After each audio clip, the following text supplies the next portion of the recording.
Hello guys, nataka kuonyesha kitu kimoja ambacho wengi sana huwa mnakosea bila kujua. Of course sio kosa, lakini ni kosa litakufanya struggle sana. Kwa hiyo hapa nakata vitambi vyangu vya keki ili niende kuunganisha keki sasa. Na jinsi ninavyokata vitambi unaweza kuona. Wengi wenu mnakatia chini, yani hapo chini kwenye kimstari, hapana. Wewe kata juu, yani kata kile kitambi. Wengine wao mnakatia hapo chini. Hapo hapana. Ndio wakati mwingine unakuta recipe ile lakini keki yangu inakuwa ndefu, keki yako inakuwa fupi. Jiulize. So hapo utapaka bata yako kwa kawaida kwenye bezi, then utachukua keki yako sasa.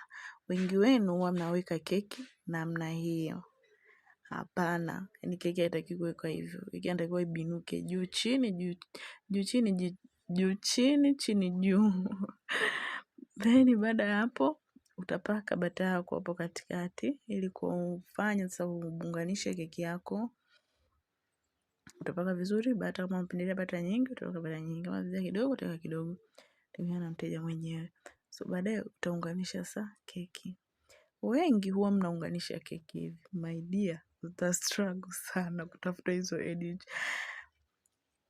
Hapo keki unaibinua. Sio, umeona? Yaani ukibinua keki ukiangalia kwa juu mwenyewe unaona keki juu imenyooka.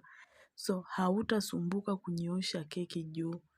That's why wengi keki zenu huwa hazinyooki, hazina edges zile. Yaani ukiona keki kabisa engo, unaiona keki engo hii hapa. Mnafanya keki hivi.